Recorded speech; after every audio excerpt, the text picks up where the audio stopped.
Hey everyone, welcome back to another exciting episode of What? The Iconist Podcast. And on the Iconist Podcast, as you can see today, there's not two, but three. What? And I mean three as in tree, but we West Indian. Okay, all right, you got it. So that being said, you know me, Barry 3D.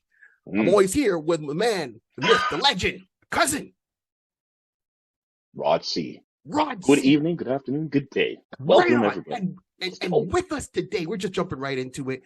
From last time, our homeboy, my best friend, Mr. Derwin Jordan. Thank you.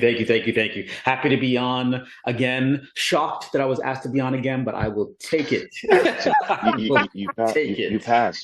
Listen, we gave you the pass. The paperwork still came from, so it's good. Right, everything cleared. Right.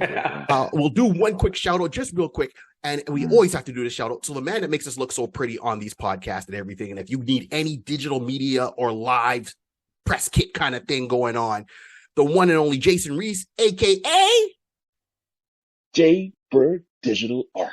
Jaybird Digital Arts. He's the one that's done our templates. If you see my hoodie that anyone watching on YouTube, he's done all the logos, the Barry 3D, the Iconist logo, my name, the whole thing, the whole 9 yards. If you need anything done by Jaybird, you reach out to him. The link's at the end of the video, and you'll see the links down below, like all of our links. And if you mention you heard about this on the Iconist Podcast, Jay will give you a discount. Come on now. Christmas is coming. Save those dollars. Save the ducats. Save the ducats. Right on. That being said, why is Derwin back? Well, we're going to tell you because the icon is Derwin Jordan.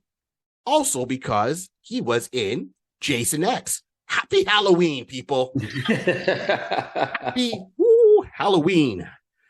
Might see me outside doing a Thriller dance. Yes, indeed. Derwin, as we mentioned, Jason X.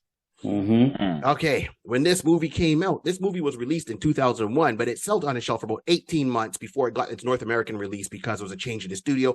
It came out in 2002 on the U.S. North American soil, and exciting on the big screen. Jason X was coming about because of a couple of things. They wanted to do Jason versus Freddy, but because they couldn't get online with the scripting, with how they wanted to have that portrayed, they still wanted to do a Jason movie. So they took some of that and put it together and made Jason X. And Jason X, why? Because it's the Jason 10 movie and it's in outer space. So the movie had a budget, had the biggest budget over the past four Jason movies combined together with a budget of $13 million. Took place in outer space in the future. So I think it started off, if I'm right, in 2035 or 2045. Yeah, which is kind of crazy to think we're not that far away, right, from when that's happening. But yes, exactly. It was year 2035 is, and when we shot the movie, we shot the movie I auditioned for it in 1999. We shot the movie in 2000 in Toronto. So 2035 seemed like a distant future, for us at the moment. So yeah, it was 2035, which is crazy. Wow. So right, and then that's when it starts. But then of course now he gets put in cryo freeze and ends up in 2435, and that's where your character comes in. So let's backtrack for half a second, Durham. We have you on here. We're gonna pick your brain. Let's go through the real world process. You said you auditioned for this in 1999. So how did audition come across for you? Because last time when you told us the story, it was kind of funny. Well, this one was too. It's so funny. Funnily enough, I come back from doing Nightman, and that was done, which is what we talked about last time. Right. And my agent, called and says, "Hey, I've got an audition for you," and we're doing, Jason X, and I actually don't think they actually had the title yet. They were like, it's an untitled horror film project.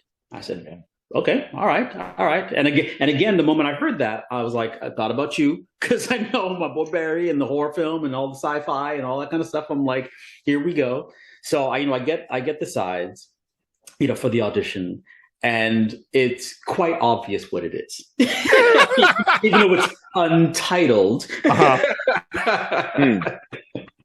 But they talk about, a hockey mask wearing, machete wielding villain, and I'm like, There aren't really many of those out there, and really there's only one, out there. So, I had a chance to read the sides, and I was like, okay. And then I'm reading, and I thought, okay, well, I understand, how the Friday the 13th movies work, but this one seemed a little different because we were supposed to be, in the future. Earth has been decimated, so we now all live on Earth 2. Which is, in a faraway galaxy. But we decide to come back. I'm part of a team of students who's come back on an expedition, gathering samples, trying to see what went wrong, all that kind of stuff. And this comes later on, but for the audition, I get my sides. I look at the character. He's kind of cool. His name is Waylander, in the sides. He's got a couple of scenes. The first scene that I have to audition with is we're back on Earth, the original Earth, and we're exploring, and we, are picking up signs on our meters that there is some form of life nearby, and it keeps getting closer and closer and closer until we try and figure out, what's going on.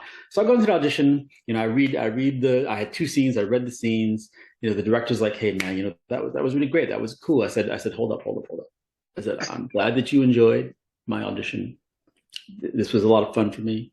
I said, but I only got, these few sides, and I noticed that the page numbers on the sides are like page 20 and like page 27. I said, I'm telling you right now, man, as a black man, if I die right after this, I can't do it. Right? Can't do it. I can't be one of those black dudes guys in the first third of the movie. I can't do it. And the room cracks up. I'm like, no, man, I'm serious. So if I'm in this movie and I die in the first third, first of all, and I said, my best friend Barry will never let me live it down, because he'll be like, dude, how could you be one of those dudes? We've had these conversations, and we always make jokes about it. The black guy doesn't make it past the opening credits. We all know. Okay. So when Derwin called me and told me, like, after everything was said and done, and he was like in the movie at this point, we had the conversation as the movie was already filmed, done, wrapped. Okay. And you said, hey man, I'm in the movie, and I'm like, okay, cool. And my first question was like, yo, I only got one question for you. Or no, I had 2 questions for you. I go, first, do you die in the opening credits? And Derwin's answer was like, no, I make it almost to the end. I was flabbergasted, like, you make it to the end? You're black, right? He's like, yes. And I go, Derwin, also now, when you died, I go, now I understand this is a morbid conversation and I don't want to see you dead, but I understand this is make-believe. So do you go in a good classic explosion? I don't want no off-screen death. If you're on screen in a horror movie, you got to have the excellent death scene. It's got to be over the top. And he goes, you will not be disappointed. Okay. Now, I don't, it's the only time I've ever rooted for my friend to die. I don't want him dead. But this is the only time I rooted for you to die in a blaze of glory. Did not disappoint. Thank you. That's my 2 cents. Yep. That was exactly it. It's so funny because, like I said, when I said that in the audition, they all laughed. And I was like, no, man, I'm serious. Like, this is the deal. My best friend Barry, if I die, like in the first opening, he's not going to be happy about that. They all laugh. So it's like, okay, cool. And I walk out there and I go, and I didn't really think anything about it, afterwards. I thought either that was brilliant or that totally is going to take me out of the running, for this thing. Because like, who is this dude saying he can't die at the beginning? I went off. This was like November of 99. I ended up coming to Los Angeles for basically a vacation kind of scouting trip that December, like early January. And I hadn't heard about the film and I'd completely forgotten about it. And when I was here at the time, my agent called. She goes, guess what? She goes, what? She said, you booked, Jason X. And I said, what's Jason X? Because we didn't have a title. Right. When I auditioned for it. And I'm like, what is Jason X? She goes, that horror movie you auditioned for like a couple months ago. So they loved you. And even more so, they loved that when you went in and you said your character as a black man can't die in the first third of the movie. And I said, and because of that, I said, you were going to make it past that anyways, but now they've actually extended how far your character goes, in the movie. And I was like, sweet. I said, but you can't tell anybody about the movie. This was like a whole, non-disclosure agreement and all that. But that's the deal. So, I finally, we get to, this was January. We start rehearsals in February. Getting all the stuff down. They built this massive studio in North York in Toronto, for it. Like, it was completely studio shoot. Like we didn't do any locations. It was all completely in studio for the entire thing because it's all sci-fi and whatnot. And I show up on the first day on set, and the director, James Isaac, comes and goes, "We got you." We heard your request and we have acquiesced to your desires. Wow. And I'm like, James, I said, my man Barry is going to be a very, very happy dude, And then we shot, like I said, and it was great. It was, the cast was amazing. We had a great group of people. Like I said, the essential storyline, people haven't seen it yet, is that, a group of students who is on Earth 2 come back on an expedition. When we show up on Earth 2 and on the original Earth. And what's funny is that the scene I auditioned with, being on Earth and reading the meter, that ended up getting cut out for me. I wasn't in that scene in the movie, right? But I had more to do, towards the end. So they show up, and when the movie starts, you see Jason's in a lab and he's doing his machete wielding thing, and he ends up in this cryo chamber and gets frozen, which is why he's still around 400 years later. And he gets frozen with his machete in hand up like this. So as these students are exploring, they kind of knock him out of this cryo lab, and he literally ends up slicing somebody's arm off, right? Dude is like, oh my God, my arm. It's the future, right? So medicine is hugely advanced. They basically put this patch on him. It stops the bleeding, cauterizes the wound, and they're like, we'll fix you when we get back to the ship. Mm-hmm. And stuff. And this is the setup, for the whole deal. So, we Jason falls out of the cryo thing. He's completely frozen. They're like, oh, we didn't think there was any kind of life, left on this Earth. This guy is perfectly preserved. So we're going to take him back to the ship. Mistake number one. See? And just that opening sequence. So first of all, before he gets in there, it was almost like a Futurama kind of thing, right? Mm-hmm. Jason's going around. He's in a complex. So it was almost like a Weapon H, Weapon X, I say, not Weapon H. Well, yeah, Weapon X, Department H. For anyone hardcore comic book fans, you know what I'm talking about. This is like Wolverine, his origin, where they put him in a lab. They got him all chained up. They're trying to figure out ways to use him. And then he gets free. Oh, no. And kills 6 people before they get him in the cryo chamber. And then the other actress that was working, he stabs her through the cryo chamber. She falls down. Mm-hmm. Everyone gets frozen. Right. Oh no. Here we go. Mm-hmm. And he ends up in the future. They open the door and he comes out back. Like a house party when you put the drunk guy up on the door, chill, and they open the door and he just falls face first. He just fell face first, and on the way down, it's like chopped while frozen, took a body part. So 6 people he's done within the first couple of minutes of this movie. Mm-hmm. And I'm like, oh snap, this will be a high kill count. It was that was what was epic in the opening with that, right? Mm-hmm. So now getting back to your character. So the character you auditioned for, was that the character you played? Because I know sometimes characters might get swapped or there's a different role. So your character is what's the name again? Waylander? Waylander. Well, mm-hmm. Okay, they get funky with the names in the future. Exactly. I would make fun of that. But then again, I've seen how Hollywood stars are named their kids. Bronx, Apple, Kal-El. Mm-hmm. Yeah, I'm looking at you, Nicolas Cage. Mm-hmm. So Waylander is not that off for me.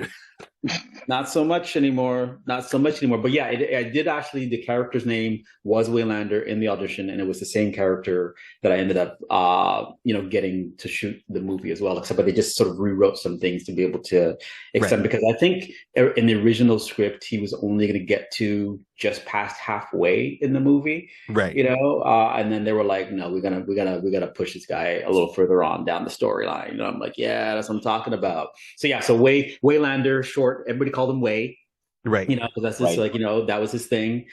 Makes it like, it gets there. He's part of this student group, So there's the doctor who's trying to do the experiment. She gets frozen. Jason gets frozen. 400 years later, we discover both of them. We take them both back up to the ship. Right. We unfreeze them. And before we unfreeze them, the dude whose arm gets cut off, right? We get back on the ship. He goes into this chamber thing and it regenerates his arm. And again, a little foreshadowing as far as, oh, wow, you can just, you can heal things in an instant. We, thaw out the doctor, who's a woman. Mm-hmm. She wakes up, she goes, oh my God, like, where am I? What's going on? And we're like, hey, it's 400 years in the future and you're on a spaceship and all that kind of stuff. And she's like, great, I'm safe. And then we go, and we brought your companion as well. And she's like, my what? She goes, the guy who was frozen in the chamber. We brought him too. And she's like, he's on the ship.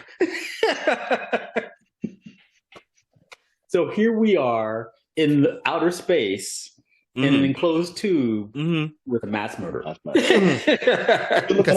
intelligent. Yeah. You see? So she's like, you've got to get him off the ship, or you've got to kill him, or you've got to do it. It's like, oh no, we'll be fine. The ship is secured, and we've got security, and all that kind of stuff. And yeah, because we don't know any better. And right on cue, of course, Jason thaws out and just goes on a killing spree. He was going for the high score. He wanted to be employee of the month in the Killers Club. Okay. Yep. He woke up and said, "Ooh, fresh take. They can't run that far. We're in a capsule. Like, thank you, making it easy for me. Like, literally, fish in a barrel." Yeah, pretty much. Except the one thing we had is that one of the characters in the movie is an android, right? Yeah. So she, being the robot, is fairly indestructible. And, once he goes on this killing spree, we realize that it's him. We realize what's going on. She comes up with a plan, to go and get him. And she ends up being re-engineered to be this like Armageddon, like, character to be able to go after him. So he's on a killing spree. We finally find him. She gets him, blasts him to bits. Like, this is like literally there are pieces of him all over the lab. However, the place where he lands is on the regeneration table. Modern technology. Now it's sparking, it's going, it's like it's not doing, we think it's all dead. We're like, okay, great. He's dead. He's done. We're going to go. We're going to continue back on to get back to Earth 2, stuff like that. Of course, we all turn away and walk away because that's what you do in horror films. And what do you hear? Regeneration process starting now. At that point, should not someone be like saying, "Where's the kill shift? Where's the breaker? Someone, turn the thing off now!" No. And it starts regenerating him now because he's been blasted to bits. What this thing does is that it will make you better or stronger, give you, the mechanics, something mechanical as opposed to what you had before. So it turns him into Uber Jason. Indestructible Jason, as well, which was just insane. So of course we think everything's all good, and suddenly we're here. We're like, what is that, man? why the ground be shaking? Like, what? And he comes in and he's like this, totally, geeked out cyborg, and we're like, oh my god! And it's like now he's really a killing machine. So keeps going to killing spree. We're trying to break free. We're trying to go. We finally get to where we're going to get to the pods. We're going to break him off, and he's going to fly off into space and whatnot. And then we're just going to blow up the rest of the ship. He gets to us before we get to the pods. I have the detonator, to be able to blow everything up. Everybody, I go after him. I'm like, no way. He throws me into a wall. They think I'm dead. I land. Everybody gets out into the pods, closes the door. He can't get through. And then they're like, all right, blow it. And they're like, Waylander has the detonator. And they're like, what? It's like, yeah. And then it gets a great shot, cut to me, blood coming everywhere. And I'm like, hey, buddy. And it wasn't as kind as that. I don't know. This is a PG show. So so I'm like, hey. I'm like, and I say something else, which, inappropriate for your audience. And I push the button and I take him and me, like everything just explodes. Blaze of glory. Like blaze of glory. And then when I finished that scene, we're going to, obviously they did it with special effects to blow up, stuff like that. I finished and I turned to, James Isaac, the director, and I go, yeah. It's like that. If you're going to go out, James, that's how you go out. That's how you go out. My concerns have been fully cleared. I appreciate it. Thank you. Yeah, exactly. It's like saved many go out hero status, right? So it blows off that part of the ship, and then they take off on the pod and back to Earth 2. But as people who've seen the film, people on Earth 2 see the big explosion in the sky. Yep. And then something lands in the water on Earth 2, gets to the bottom, and when you get a clear shot of it, it's Jason's mask. And you go, is he really dead? He's on Earth. Unprepared. Man, First of So all, yeah, so that was the deal. And it was a great shoot. We rehearsed for like almost 2 weeks, right. and then we shot for like a couple of months. Like it was an intense shoot. Like we shot from like mid-February through to like the end of March, beginning of April. So we were shooting for a while there. And it was really? I didn't realize it was great. Huh? I didn't realize it was that long, but you seem to had fun. So, and just like I said, I got like different vibes from the movie, right? And what I mean by that, so first of all, when I see that regeneration scene, the first thing that went in my head was Transformers, the original cartoon. And we talked about this on the channel where Starscream flies up, the Transformers all get like fixed, but they fixed the Decepticons first. Right. And then the Decepticons fly out the arc. And then Starscream's shooting at the boulder, and Megatron's like, "What are you doing?" And it's like, "I just want to make sure they're dead." It's like, they're dead, leave them alone. But because Starscream did that, it caused the ship to shake. And then Optimus Prime falls into the healing ray, and then he gets fixed. And then the Autobots come back to life. If it wasn't for Starscream doing that, there'd be no Transformers. We've talked about that in one of our earlier episodes. This same scenario. Everyone's safe, walks away, Jason falls on. It's like, I can rebuild him. It's like, no. Right. And there's a lot of ties with this, right? So I got like that kind of moment, an Aliens kind of moment, from the movie. So there's a lot of cool influences, and just like not nitpicking, but just really talking about one of the aspects that really stood out to me was Jason's costume when he came back as Uber Jason, Cyborg Jason. I didn't realize that the team that worked on him at the time were also the same guys that developed the Robocop costume from the original movies. Interesting. I don't think I knew that. There you go. Right. So yeah, that was the two guys that worked on developed his costume. Later on, worked to work on Robocop and made that costume. I'm like, wow. And even like preparing for this, I watched some like YouTube videos that's talked about Jason X on there. And to give you like the basics of it is the movie was like 91 or 93 minutes long, right? The runtime. You make it up to like 71 minutes in the movie before you go. So you're there for a good long time. And, you were the second to last brother to get it on screen. So I was all like, yeah. So these are things that really stood out. And what was cool was I was watching another channel. I can't remember offhand. I was just like random search when I was looking at Jason X. And a lot of times they were looking at the stills. So when they had, the director's name is Jason? No, James. James Isaac. Yeah. So James Isaac. So there's times where they're showing stills of James Isaac on set directing, and you're right behind him. and that's on the bonus features of the Blu-ray or DVD that people look for it. So anyone's gonna say, "Oh, James Isaac, here's a picture of James." There's Derwin as Waylander right there, standing behind him in full costume. Now, speaking of the costume, Derwin. Here we go. You got bullets for a necklace. I've got no problem with a sweater vest, but there's still sweater vest in 24, 35, no sleeve. Apparently there are. Trust me, and the leather-like pants. And the leather-like pants. Yep. Yeah, if it was chainmail, you'd be almost in commando. I mean, you know what I mean? I was like, when you saw the costume for the first time, I mean, first of all, you happy that you making it majority of this way through the movie. You're like, yes. You get your paycheck as an actor. You're like, yes. I'm in a big name property, right? Jason X is a well-known property. It's not really like an unknown horror film like Werewolf Goes to Midnight Campus or something like that, right? Exactly. It's Jason X, it's Jason, we know the right. Yes.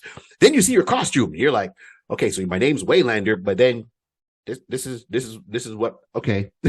Right? But it's not just you. The rest of the cast is dressed that way. It almost had a young people, like almost like a CW feel for half a second. Jason and CW, if we had to put in that sense. But when you saw the costume, what did you think? Well, it's so funny because I mean, when I booked the job, one of the things that they wanted me to do, they say, we have a guy who's like our security. That was Peter Mensa, who works all the time. The stuff he goes, and Peter's like, I mean, he's like a Greek god. It's ridiculous what that man looks like. Like it's just like, but like we really want actually Waylander to be like in shape, have some muscle to him and stuff like that. So you've got a few weeks, and I've been working out anyways, but like, can you bulk up a little bit for the film. And I was like, oh yeah, I can do that. And it's like there was a little backstory to that. So I'd gotten a little bulky. My arms had gotten pretty good. My shoulders were looking decent. And then I show up the day to do wardrobe. And I thought, it's in the future, but we're students and we're on a spaceship. So I thought, we'll be in some kind of spacesuit like deal or whatnot. Right, and then especially in that scene that I auditioned with, and we're back on the original Earth, we have the masks on for oxygen and all this kind of stuff. Right. That was the description. So I thought, well, that's kind of what we're going to be wearing. Well, that's just for the expedition. So of course, I show up, in the wardrobe department. I'm like, Derwin, hey, how you doing? It's like, good. It's like, okay, come over here. It's like, okay, well, here's your outfit. I'm like, where's the rest of it? Because I saw the sweater vest and I saw the necklace, and then I saw the pants, and I was like, that's it. I said, there's like a more to that, right? And they're like, no, this is great. Like everybody's all in this kind of like futuristic, kind of almost like a nightclub vibe thing. And I was like, I did not see that coming. You do know it's February and March. It's February outside, right? Exactly. Thank you for the sweater, but I need the arm sleeve. I need the arms, I'm just saying.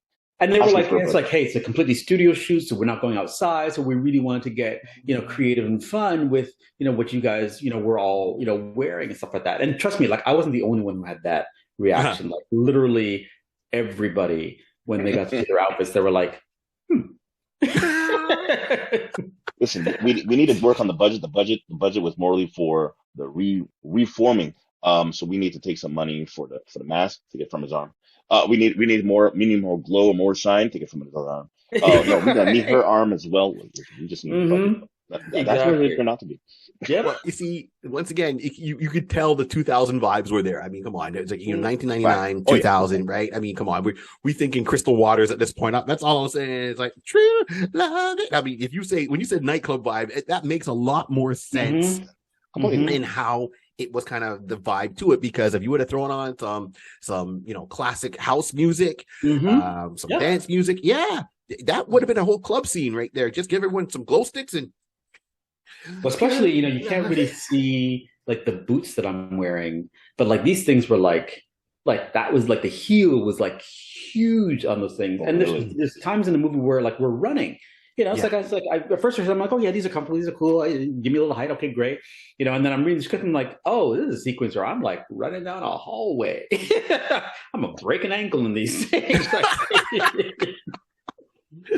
Like serious kind of platform, deal. But like I said, that was their whole thing, is that even though it's set in the future, it's kind of an homage to the past and into that whole vibe, that even like this whole Studio 54 era and all that, it was very 70s or even like 60s Woodstocky, all that kind of stuff vibe. No, you can see it. And we're like, I was like, hey, that's, they're trying to merge all of these eras and stuff. But yeah, I was, like I said, I was there the same day that Melissa Aid, who played Janessa in it, was, getting her costume as well. And we kind of looked at each other like, okay.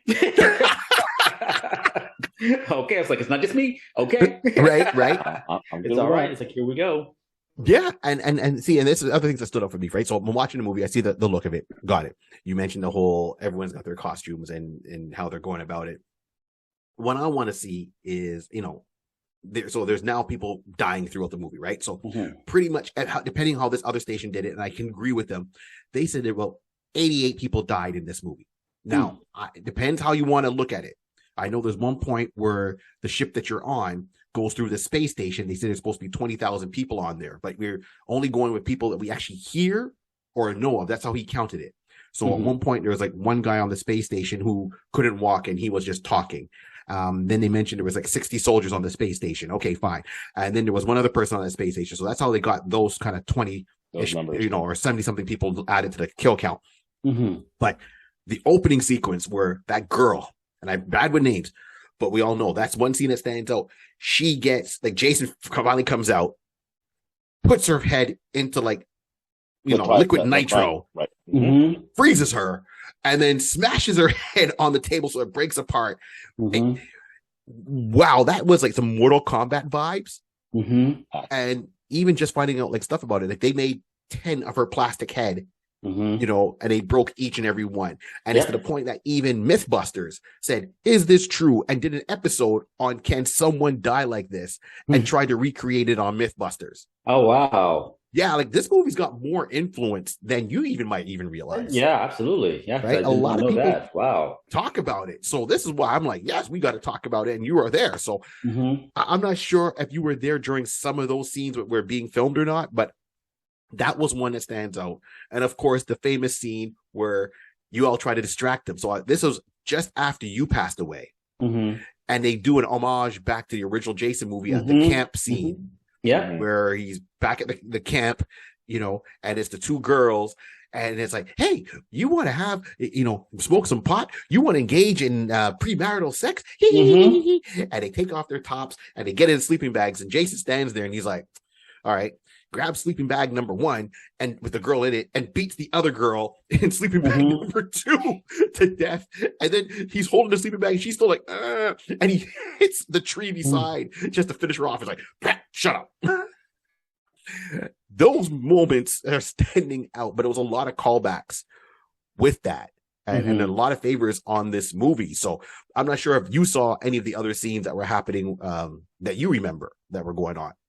Yeah, I mean, like I said, I mean, most of it, you know, those ones, you know, because we're not called on those days because they were working specifically on that stuff. Right. I do remember seeing like the cryo scene you talked about where they broke her into pieces. Like that was still intact in that part of the studio when we went one day, and a couple of us were like, we got to check this out, you know, because we read it, right? We were reading the script and we saw it, and it's like literally, and it's like there were like chunks of, you know, face everywhere. And like I said, and the special effects people on that show, on that movie were phenomenal, because you think about it, this was, you know, 2000, right? So, you know, the effects, you know, that they did then with the technology that they had was really ahead of its time. Yes, it was. You know, with what they were doing. And it was really, really well done, you know, with that. But yeah, I had a chance to see that part. You know, I remember seeing, you know, once obviously the movie was done, the scene at the campground where it's like a, you know, hologram, and they recreate that scene. Like, oh yeah, I mean, it's brilliant. You've got to pay respects to where this series has come from. You know, even in the future, you know, and stuff like that. Because we were able to, I think they were able to pull up like his memory banks and see, and also the doctor who's there, who was with him, you know, 400 years ago. Hey, this is his history. This is who he is. This is what, you know, this deal is, you know, with him. So yeah, so it was, so that was wild, but that was the only one, was the cryo and the pieces. We actually got to see, you know, in person beforehand, and the rest of it, you know, I read on the script, and then, you know, when I saw the movie, I was like, aha, yeah. and even to give you some foreshadowing on that, right? So even after that, so I mean, to show you how the movie's influenced. So the actress who dies in that scene, one, she does her own stunts. So she did her own stunt for that sequence, right? So remember her. And then the girl who mentioned before, who plays the android, right? These two actresses still work together in the future on another product, on Andromeda. Gene Roddenberry's Andromeda, but they played different roles. So the android was playing a live person, and the girl who dies with a cryo-freezed head plays like a hologram. I'm like, okay, all right. You know, Lisa White and Lexi Loy. It's funny because when we were shooting Jason X, they were auditioning for Andromeda. And check out this connection. The people who did Andromeda were the same people who did Nightman. Like how crazy is that? Alan Eastman, who was executive producer on Nightman, was the one who created Andromeda. So when Lisa and Lexa were auditioning for Andromeda, and they were, you know, sort of going through the stuff, I said, hey, I know Alan, you know, tell Alan Derwin says hi and all that kind of stuff. And they were like, oh my God. So it's like, you know, there was this huge connection between us. And then when they got offered the parts, again, Andromeda was going to be shooting in Vancouver in the same studio that Nightman shot it. Right? So, you know, Lisa and I had a great conversation. She was like, this was going to be her first TV series that she was going to be booking. And her contract was almost identical to mine. You know, when she was going through, she's like, hey, can I talk to you about, you know, the contract, because you just had a series and, you know, whatnot and stuff like that. I said, hey, this is what you want to ask for and all that. She goes, you know, she said, it's funny, the stuff you're telling me, it's like, this is stuff that's in my contract. I'm like, they're giving you my contract. they're literally duplicating exactly what they offered me. Right. You know, when I did Nightman. So it's just kind of funny that all, you know, kind of it's a small world. It really is. It really is. Jason Momoa was on Andromeda, wasn't he? Yep. Okay, I just want to confirm that. Okay, yeah. Yep. This is before, Aquaman and how he was. Yeah, I remember at one point he had the long hair, then he shaved it and he had to put on a wig. Okay, yeah, but small world. Yeah. Yep. No, exactly. Yeah. So yeah, it really is so incredibly small. But yeah, I remember they got that, and we finished shooting Jason X, and they basically went off that summer to do Andromeda, which I think ran for like 5 or 6 seasons. I think they got a little chunk out of that. Yeah. Wow. But see, that's why I say there's like so much influences, and you can literally like do the 6 degrees of separation on the cast from Jason X. This is why it's more influential than you might think. Like another part is David Cronenberg. Cronenberg, yeah. Right? He was in it. Yep. And he said, hey, I'll do it as a favor to James to say, yeah, I'll do this, but I want to die. Kill me off. Which they did right at the very beginning. But I mean, of course, that's ties to the original Fly. Well, not the original, but the Fly movie that we would all have grown up and see with, oh my God. Jeff Goldblum? Huh? Jeff Goldblum? Jeff Goldblum, exactly. Yeah. I'm like, what the heck? Right. So it just said it's a small world. And then even the other, as we say, the black guy on there, right? The one who plays the soldier. He was on a series. I mean, he's done other stuff. But he was on a series I really enjoyed, which was Midnight Texas. Oh yes, that's right. Right. Yep. He was a black vampire, and he was in 300. Right? Yes, that he was in that as well. So yeah, Peter's done a lot of stuff. Since Jason X, like that was kind of almost like a launching pad, for him. After that. So yeah, it was wild. Even in Spartacus, if I'm correct. Yeah. That's right. That brother. I mean, he's dark. But he cut. I ain't gonna tell him that to his face because he might cut me. He might. Yeah, no, Peter. I mean, like I said, I mean, he was the one when we did, Jason X. That he was going to be, like the soldier, the protector, the bodyguard, and stuff. And it's like he literally looks like a sculpture. Like it's insane. Like he's one of those people that you go, oh, that can't be real. Right. And it's like it really is. He trained insane. Like he would come in the morning, and he would have had we were on set by 5 or 6 a.m. Yeah. And he would have already been up since 3:30 or 4 o'clock. Have gotten a workout in. He would work out before lunch. He would work out again, because we were there for between 13 and 15 hours every day. Right. And basically every about 4 or 5 hours, he would get an hour workout in. Yeah. So it's it doesn't look like that by accident. No, he's got some dedication because as I said, I've seen him in 300. I've seen him in Spartacus. Yeah. And I'm like, all right, man. I believe that if I saw you, you would give me that Spartacus kick, so to speak, that 300 kick. Yep. I mean, all right, then. One of those guys that you don't want to shake his hand, you want to give him a fist bump, and because if he shakes your hand, you might lose it. You know what I mean? Okay. Exactly. Yep. Yeah. Exactly. Wow. So you've gone through this whole journey of Jason X. You gone through the audition, you got the costume, you got the scenes you did, the death scene, you extended it. Smart on you. Do people recognize you from Jason X? What was it after it came out? I know when I went and saw it, I was excited. I actually went to the theater, watched it. It was like, yeah, and it came out during a tough time, right? And what I mean by that is because it came out just when Spider-Man came out, and there was I can't remember what the other movie was, so it kind of came in between that, right? And then unfortunately, due to bootlegging, a lot of it got released, bootleg wise, right? So of course that's gonna take it, people from going to see it, but the people wanted to see it. So it's like almost like a cult. It's part of that cult, that culture. Do people recognize you from that or say, wait a minute? Well, it's funny. I mean, people don't outright, go, oh, wait a minute, that's the dude from Jason X. But if I go into auditions and stuff and people, look at my resume, or if I'm somewhere and people look me up and they're like, oh my God, that's often the one credit. I've got 45 credits on my resume. Yeah, right. And that is often the one credit people see and they go, oh my God, you were in Jason X? I was like, yeah, I was even kids these days, here in LA and stuff like that. I mean, that was 20 years ago. And stuff. And I still have the people who go, I tell them, hey, I'm an actor, stuff like that. And they look it up and they go down the list. And the thing that they pick out is, oh my God, you were in Jason X? It's like I saw that the other day. I was like, I put it up online, or got the DVD, and I totally checked that out, and I've watched the whole series, and it's like that's the one that people definitely stick to, and it's still like to this day, like even like doing your show, Right. I get calls every now and then to do like interviews, or there was a guy who was putting together a sequence where he was trying to interview every actor who'd been in every Friday the 13th movie.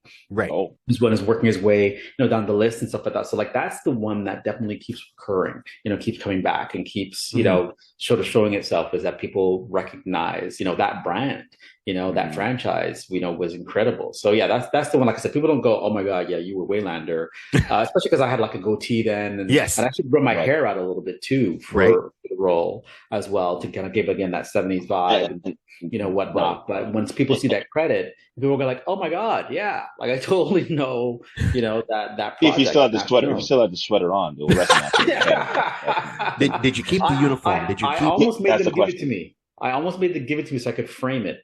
Right. But they said, okay, we're going to keep it because we need to do the reshoots, and then I never got back to get it, because I totally wanted to put it in a frame. Absolutely. Yeah. I would have walked up with that bullet necklace, man. That's for sure. That's yeah. Right.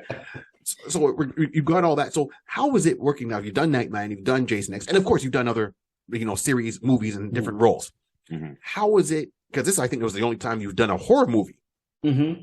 So how is it doing a horror movie as opposed to a non-horror movie, or maybe an action movie or drama? Did you have to mentally prepare yourself? Because being in a horror movie, one, at times it gets a little bit campy, and two, you have to do your own death scene. Like, I mean, that must, you could be in a movie. Oh, okay, you're not thinking about dying. So did you have to change the way you approached it to know you had to do a death scene, right? So there's my question for you.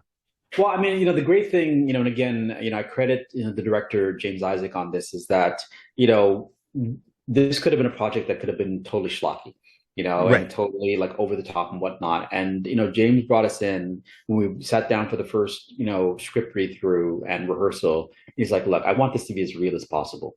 I want it can be big, but I want it to be grounded and real. And that really put so much of us at ease. Okay. Because everybody in that cast, it was like a real actor, like, done theater and whatnot. We thought, okay, we're just, we're going to make this big and we're going to get a nice paycheck and, that bit of it. Because no, I actually want this to be as authentic as possible. So it makes those moments that are over the top more grounded, and more real, and then doing your own death. I mean, it's funnily enough, in theater school, it's one of the things that we actually have a project on, where you have to create a scene where you die at the end, because you never know. We have to learn how to die. We have to learn how to cry. We have to learn how to laugh. And it's like all that stuff. And it's like, so the death scene that I did when I was in theater school was that I was in a parking garage and I get mugged and stabbed, and it's like, so it's a slow, bleed death. That you have to go through. And so when I got to this project, it's like, you draw up on that. How does the life drain out of you? Right. That's the essence that you want to get to, like how, and what is that thought process, going through. Now, I mean, the good thing, for my character is that, like I said, I get into a tussle with Jason. He throws me up against the wall. Like I'm basically, my bones are shattered. And then it's like clicking the detonator, and then I'm just done. Like I'm just out. So you don't really see me die, because it's a giant explosion, as opposed to like if somebody gets shot or whatnot, and you kind of see them again. You see literally the life drain out from them. But that lead up to, I'm going to push this button, and that's going to be the end. Right. Yes. I have control over it, but once I push this button, that's it. It's lights out. Right. So leading up to that moment on, there was a moment I was able to take to go, I'm going to do this. This is huge. Here we go. But, for the greater good, help make it easier, to make that sacrifice for everybody else. But yeah, it was wild. I mean, it definitely is a weird thing to have mortality, in a moment. And what that does. But yeah, that's how I led that. Is that going? It helped knowing that I'm doing this so that everybody else can get away. Right. And I get that. And it's just, as I said, it's one thing when, you watch people like Brad Pitt. Yeah. I don't personally know Brad Pitt. I know of him, but I don't have him, I can't call him up and say, hey, how you doing? But I personally know you. So when I watched that in the theater, it was like, it was Blades of Glory. That's awkward. That's awkward. And I'm sitting there with some of my coworkers and my friends, right? And they're like, is that your buddy? I'm like, yeah. It's like, dude, it's a movie, right? Yeah. But I mean, it's just an awkward place. So that's why I always was found fascinating. You watch action movies. All right, martial arts guy gets beaten up, broken arm. All right, you're fine. See you later on with a cast. Right. But this was like, boom, damn. They didn't leave that brother even with any teeth. No DNA sampling. No nothing. Just everything just gone. Right. Gone. And they did a big, huge fireball of it as well. Where it's like it wasn't just a small, because I think we put 8, 9, 10 charges all around in this chamber. So if we were going to blow this thing to bits, it was no doubt that it was just gone. And so because they were trying to sever a part of the ship, right? So it just float off into space. You know what I mean? So it was huge. And what was helpful for me too, and that the day that we did it, because obviously they added in all that stuff afterwards in special effects, but a couple of the crew guys would go boom really loudly, so it's like you get that sense of the explosion. Right. Okay. So that's what my next question was. So someone standing there and because obviously they're not putting off explosives on a set, right? But so someone stands there and goes, "Okay, here's the scene." Da da da da. Boom. Yeah. And that's where you kind of still play off of that. Right. But like I said, literally there were 5 of these guys doing it. And the big burly set dude. So it's it was really quite. You give that realism type of startle. You get you to startle, right? And it shook you, it kind of shook you because it wasn't just one person saying it. They kind of did the circle, and they literally did boom. And it's it makes you feel like you've experienced, that. And again, even though they weren't going to see me after that, but it helped with the moment, for everybody around to see what was going on. So it was wild. It was totally wild. So listening to everything you're saying, I want to segue to a question you've made it, like you said, towards the third act. You made it towards the end. And reality and the whole totality of the whole movie. What would you consider your best scene? What part did you love doing throughout the movie? What would have been what would you consider saying you know what? I love the scene. We already could say running down the hall with the heels. That's on the low end of the spectrum. We'll understand that's the low end of the spectrum. The sweater is about maybe 2. Yo, man, that sweater was sweater vests are hot, man. Yeah. Keep warm. It's February. So I just want to know what's your 1-2 type. What scenes was it that you enjoyed doing? Well, it's funny. Running with that. Oh, the big thing. Yeah, I know the big gun, which ends up not working when we need it to work. Because it was that scene where we get cornered, by Jason, and I've got him. I'm like, hey, screw this, and I try and load it up, and it doesn't go. And that's when the android shows up and starts blasting him, to bits. But the scene that I actually, funnily enough, that I enjoyed the most in the movie was early on. Is that when they come back, when the expedition crew comes back up to the ship, I'm in the lab. Yes. And I go, that's Waylander's domain.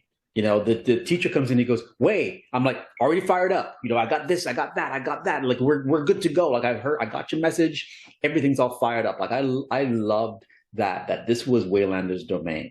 The reason he was left back on the ship is that he was the one that when they came back, he was the science. He was going to have, all the machines up and running. That was his thing, and I really enjoyed that because it was a sequence where I go, and I wish I could remember, the lines of hey, I've got, the N2 is all fired up, warm and ready to go. And I've got 400 angstroms on there and and it's hey, let's go. I've got it all set up. Just like a pit crew, for a race car, you know what I mean? It's they pull in and it's okay, get the tires, get the gas, get the oil, get the, get everything done. And then boom, it's I got this all figured out. I got it all set up for, my preferences. So you guys come in here and I'm ready for you. I really loved that. And that established who he was, right? That was the first time we see him in the movie is in the lab, when the teacher goes, hey, wait, we're back. I'm yep. It's we're all fired up. We're ready to go. And he's geeked about the research they're about to do, trying to bring this woman back to life after being, cryogenically frozen for 400 years. Like that totally geeks him out, you know, that they could bring her back to life, not just thaw her out and do an autopsy, but actually try and bring her back to life. Like that, I remember that was totally, you know, that jazzed me, you know, being able to do that. Yeah. Nice. So here's so we're getting close to the end. So we're gonna kind of put this there. So not even if I know you're open to doing any kind of role again, what horror movie would you like to do next? What is there a horror movie franchise that you like particularly, be it if it's existing now or not, or maybe even one that was one and done? You know, what's one that you would like to jump back in for a Halloween kind of theme kind of thing? Like any of them. It doesn't matter if it's continuous, new, old, default, whatever. Yeah, you know, I mean, that's an interesting question for me, because I mean, funnily enough, with the horror films, I was not a horror film dude. You know, that was not. I don't like being scared. I don't. I know. I know. You know, and I think that came from. I remember I was super young, and I mean, when we were kids, right? Like, you know, there was no PG-13. There were no ratings unless it was like X. That was the only rating that you had to worry about, right? So, you know, there were wildly inappropriate things on TV all the time. Children, or my childhood, and one of them was The Exorcist. They ain't so. Right? Like, I mean, remember they used to show that on TV, like in prime time, right? I remember the first time I saw that, I was like, oh, no, you know? But I think it would be great to be able to do a remake of that. Like, and again, getting to be on the inside of that, either that or Poltergeist. Like those were the two movies exactly. Those were the two movies that messed me up, man. Like, I remember, like I couldn't watch TV for weeks after watching Poltergeist. I remember once I was actually watching, I'd come home from school and I was home alone. And if you remember my parents' house, those houses back then all made noise. Yes. And it was just the vents and stuff like that. But it always sounded like if you were downstairs, it sounded like somebody was upstairs. If you were upstairs, it sounded like somebody was downstairs. Like it always sounded like it was somebody in the house with you. And I was downstairs in the basement watching my after school TV. And back then, you know, TVs would go, the signal would go. Right? So you'd get that fuzz, that white fuzz, which is exactly what the TV does in Poltergeist. And I remember that sort of thing, that I'm sitting on the couch and I hear the stuff upstairs, like somebody's walking upstairs, and then the TV goes, psh, and what do? I bury my face in the pillow. I don't run. I don't scream. I don't try to get out of the house. I bury my face in the pillow going, well, if it's going to happen, at least I don't see it coming. Wow. See? Okay. All right. So Exorcist, I know for myself, Poltergeist and The Omen. For some reason, The Omen. This is why I'm a cat person today and not a dog person. The Omen? Them dogs. Evil, wicked. And so I'll say, and this is a fun tidbit, right? So going back to Poltergeist, I remember this. And Mr. I don't like horror movies, but he's suave. So back in Centennial, this is when we were in high school, they were doing a movie night. Remember, I'm sure you remember these. They used to do, movie night in the auditorium. The auditorium held like about 700 plus students. And they're like, oh, we're doing a movie night. And they did a horror movie and they brought in Poltergeist for some of the older students. And I was like, yeah, man, what are we doing? It's like, nothing to do, because at this point we're underage. We can't go in clubbing, but we want to do something to go out and hang out. I mean, we're teenagers. So they put it out there. They brought it into the school. Right, Rod? You're shaking your head already. And then Derwin comes to me and says, Barry, let's go and see Poltergeist. And I'm like, no. And he's like, I got a date. Let's go and see Poltergeist. I'm like, you got a date. No. And he's like, yeah, but her friend finds you cute. And I was like, okay. And then we went to see the movie Poltergeist at school because we were all hanging out. We all thought we were cool with our Jerry curls and, let me tell you, the 80s was a wild time. Woo. And we went in there and we watched Poltergeist. And I'm sitting there watching this movie because I figured I'm going to watch the movie. And I'm like, okay. All right. And there was a scene in the movie where they turn around to go to someone, the food in the kitchen. And the person takes a bite and puts throws down a piece of chicken. And all of a sudden you see maggots in the chicken. And then you look back at it and they're gone. And I was like, ah! And I'm looking over at Derwin. Derwin's not even looking at the screen. He's too busy talking to his date. I'm looking over. My date's looking at me. I'm watching the screen going, ah! Everything said and done. Our parents come, they pick us up. I think it was Lisa, your sister came and picked us up. brought us home. I got my ride. He gave us a ride home. I said, okay, catch you later. I walk inside. My mom and dad turned around and said, hey, Barry, we got something here for you, man. We all went and we didn't cook nothing. We just ordered out today. I'm like, okay, cool. I'm starved. What we have? Man, we got you some French fries and some KFC.